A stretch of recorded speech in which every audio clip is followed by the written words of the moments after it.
Hi, Kemi Olunloyo, retired journalist from Nigeria, Dr. Kemi. I'm a retired journalist of 31 years. I don't practice anymore, but I do have my own media house called Trending Global NG on all social media. Follow it. I supervise people I trained, to run that media house, just like Omoyele Sowore owns Sahara Reporters. I do PR mostly now. But I do want to talk about freedom of speech because everybody has been talking about freedom of speech all over the world. Exactly what is freedom of speech? I'll be the best person to give you exactly what it is because I fled Nigeria because of freedom of speech. A lot of countries in Africa have a constitution, and those that have it always like to tuck in freedom of speech, freedom of the press, freedom of expression in their First Amendments. And that's how the United States is. The United States has a First Amendment law, which is freedom of speech, freedom of expression, and freedom of the press. In other words, a member of the press can say anything they want, they can write anything they want, as long as it's not on the lines of defamation, slander, or libel, which I'll get to in another video.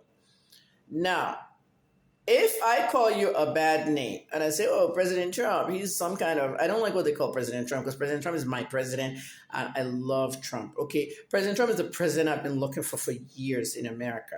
The law enforcement president, the humanitarian president, the peace president, name it, he has done it. What many presidents have not done, Republican and Democrat alike. Let's face it, police cannot do their job in many states. Look at Chicago. Look at the amount of our children getting killed. I said our Black children in gangs, the gang violence in Chicago.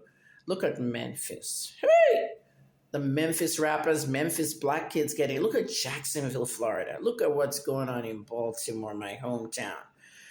And of course, Washington, D.C. I saw what happened to Lucky Okorowo in 1989 when they shot him in Sweetland. And now he brought the National Guard into Washington, D.C., the capital of the country that's supposed to give everyone visiting there a good example, especially people coming from outside the country. Now, some states don't want the National Guard. They don't want ICE. They don't want anything. Everything President Trump has been saying has happened. It's just like me. And that's why you always call me the female Trump, right? For example, look at Dakara Thompson.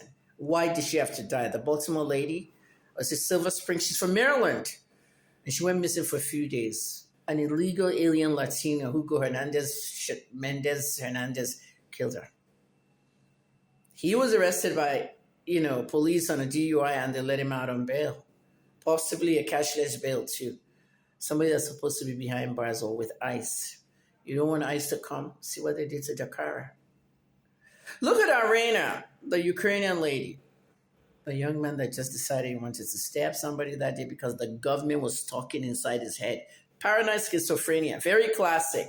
I'm also a pharmacist, so I know about healthcare.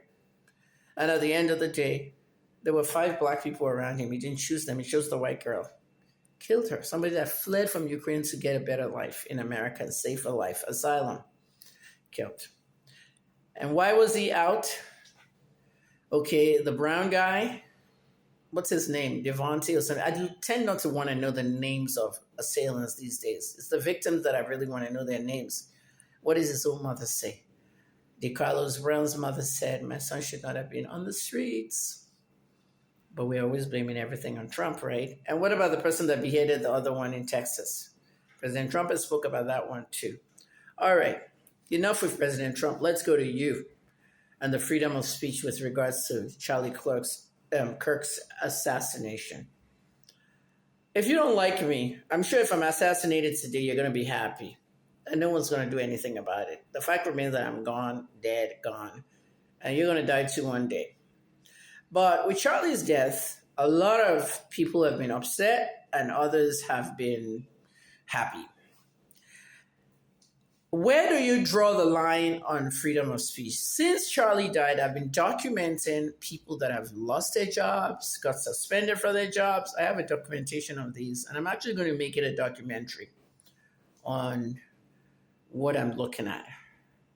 Because there is no such thing as a First Amendment or freedom of speech in any country. I'm just telling you, these are just legalities.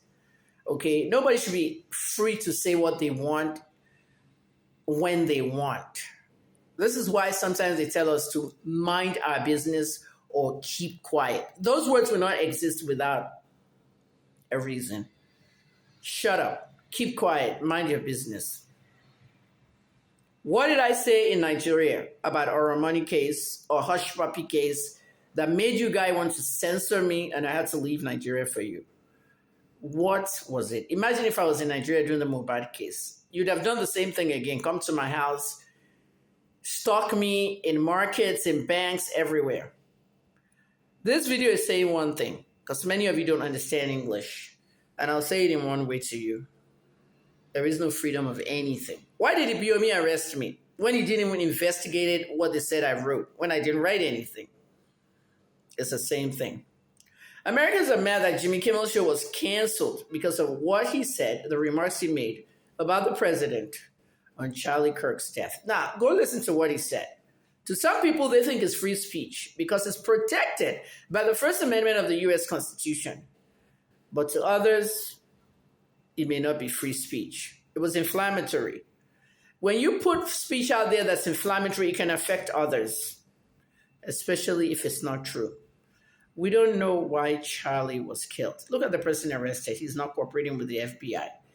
We've heard all kinds of conspiracy theories. They sent him, the Democrats sent him, even Republicans sent him. This one happened, that one happened. We don't know. And that's why the FBI is there. The Federal Bureau of Investigation is supposed to be investigating and let them do it. So around my ranting and rambling around, I'm just trying to tell you, none of you have any freedoms of any kind. Okay, anything in the laws in your country is just legality, formality. There is no freedom of speech. Keep your mouth shut. Unless you're a journalist like me, I'm retired. And even if you're a journalist, know what you want to do. Select your stories. All right? The world is going to get more dangerous.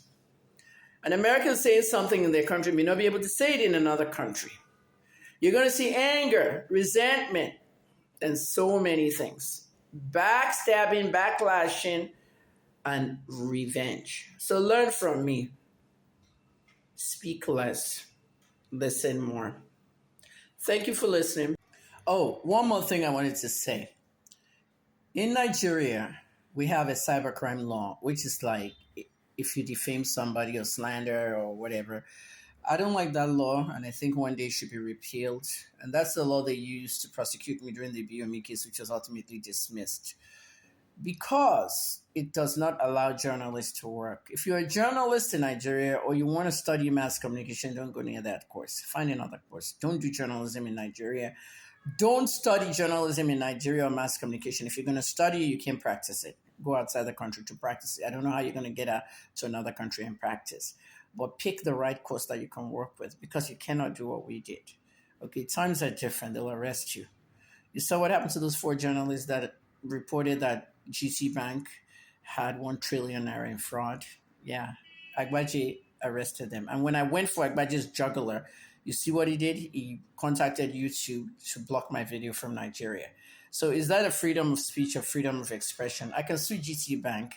I don't care how long it takes. I can end up winning millions of dollars out of GT Bank. I'm considering it too because they blocked my freedom of speech. Now, for Google, okay, who owns YouTube? I can also sue Google, but I wouldn't win over there because Google said they have to go according to local laws. And because local laws include the cybercrime law in Nigeria, Google was free to block my video. They tried Meta and they also tried TikTok, but Meta and TikTok refused to block my video. But at the end of the day, 4 journalists have been in jail for close to a year now, October of last year. So people, wake up. You don't have any freedom of speech in any country. The end.